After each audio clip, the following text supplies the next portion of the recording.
Hello and welcome to How Do You Cook Back to Basics.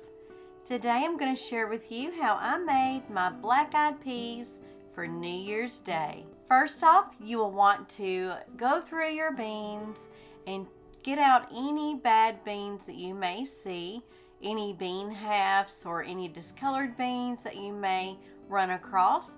And as you can see, I have my beans in a colander because I'm going to be cleaning these after I go through the beans.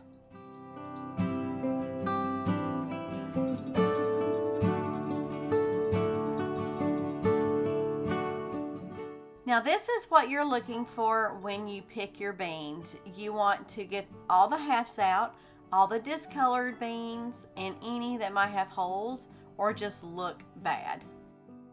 And now you'll rinse your beans in your colander. Now you can be checking your beans as you're rinsing just to see if you've missed any of the bad ones.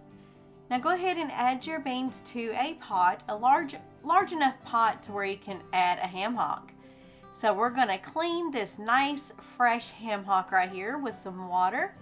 Just go around it and make sure you get any kind of grit or anything that might be on your ham hock. Then add your ham hock to your pot of beans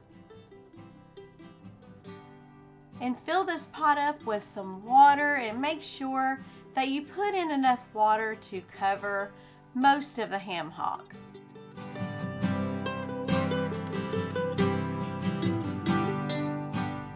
Okay, so once you place your pot on the stove, you may notice there are some floaties on the top of your water. Go ahead and remove those because these are some of the leftover remnants of the beans that you really don't want in your pot.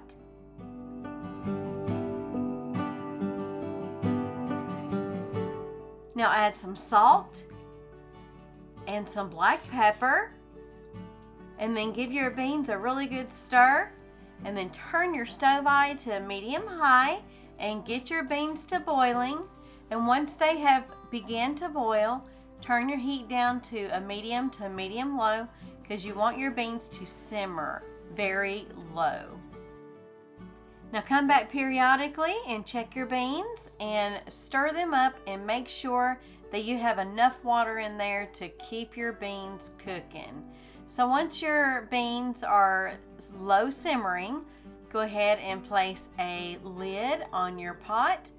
And there we go. It took 3.5 hours to cook my beans. And y'all, I took this ham hock and I shredded all the meat and put it back in there, y'all. So good. I hope you enjoyed this episode. Until next time, bye-bye now.